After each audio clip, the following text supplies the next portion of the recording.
Hey everybody, welcome back to my channel. This is my third video tonight, so I guess I'm on a roll a little bit, but I'll appreciate that as it comes. So in this video, I'm going to talk about how I met my biological mother. But first, I want to say that I do have ADHD, and sometimes I am flighty, and as much as I try to maintain certain routines with creativity don't mesh well with me. I am an inspired action type of person, and so I've been inspired a lot more lately. And so I know more things will be coming out. But I can't promise certain days that I'm going to post just yet or anything like that. So make sure you have the notification bell turned on if you are interested in my content. And so with that being said, I'm going to talk about how I met my biological mother. So this is a really interesting story. Now, I've known I was adopted since I was probably about 6. And I'd had a lot of questions about my biological mother that, of course, nobody would answer for me. And things just unfolded perfectly, actually. So I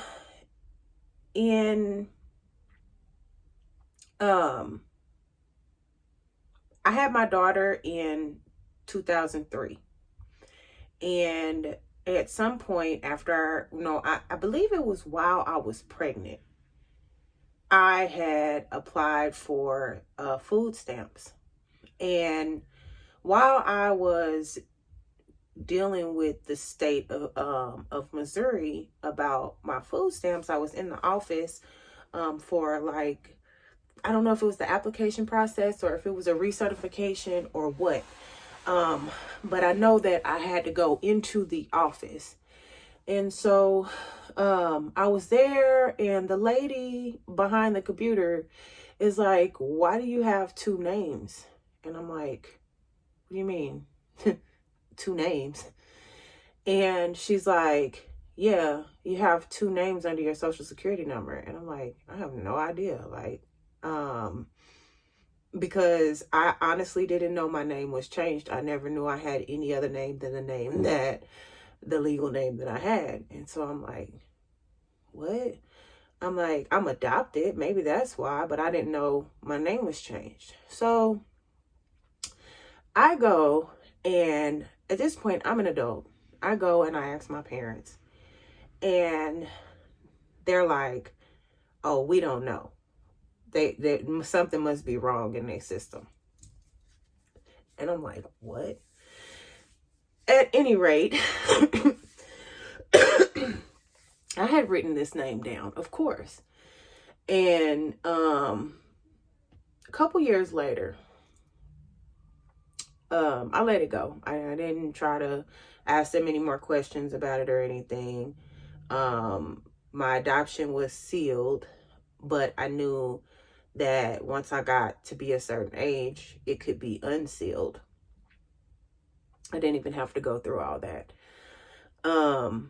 Couple of years later, I call her my godmother because she stepped in as like a surrogate mother for me in my late teens, when I left my parents' house already. And so I lived with her for a while, and I was living with her during the time that I was pregnant, and I was living with her after my daughter was born for a certain period of time. But by this time, I had already moved out of her house. I was just over there visiting with her. And she had asked me, no, maybe I think I was still living with her. I was still living with her. I think I moved out shortly after that. But at any rate, she'd asked me to look up a friend of hers in the phone book. Now, I know it's gonna be some people from the younger generations like phone book. But I don't know, I'm giving away my age. But those of you who know what a white pages was. And she had me looking up one of her friends that she had lost contact with in the white pages. And I couldn't find her friend. But while I was sitting there, some was like, look up the last name, because it was not a common last name. Like my last name at birth was Skutnik, which is a Polish last name, which is not a common last name, right? And then I'm in like Missouri, so how many people's last name could be Skutnik in Missouri, right?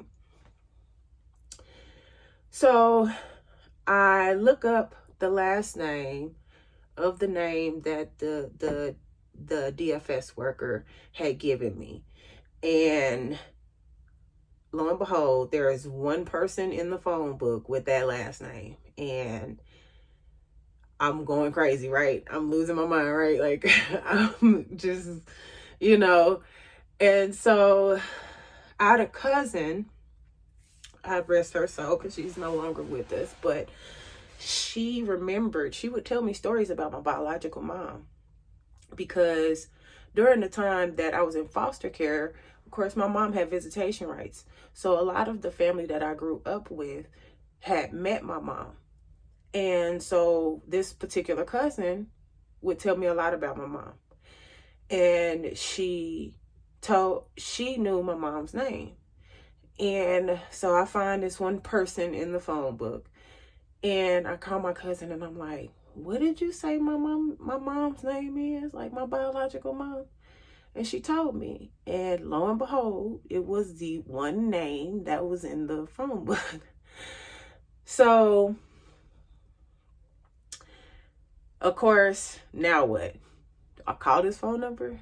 Yes, absolutely. I'm calling this phone number. So I call and it rings and goes to answer machine. So I didn't leave a message the first time. I called again, went to answer machine. No. That's what happened. I left a message the first time. And then I called again. And my mom's girlfriend answered the phone.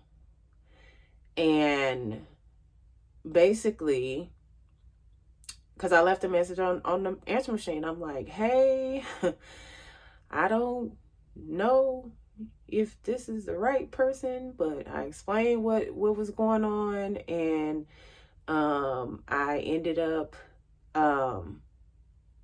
calling back, and basically my mom got on the phone. She asked me when was I born. She asked me what was my parents' names, and she asked me something else, but I don't remember exactly what. At any rate, she was trying to gauge if I was the right person, because come to find out, she had been looking for me too. So we met up that day and went and had coffee at Waffle House and sat there and talked, and yeah, it was an unreal experience, especially the way that I met her. And we still have a relationship to this day. Thankfully, that was in 2005. So I've now had a relationship with my biological mom for 19 years almost. And I have to say that it's probably been one of the bigger aids in my healing process. And so I wanted to share that story with you all.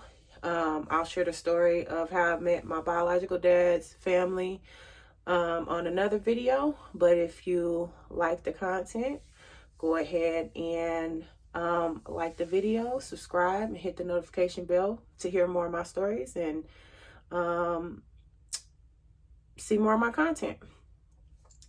So I appreciate if you made it this far in the video. I appreciate if you have watched any of my other videos, and I'll check y'all later.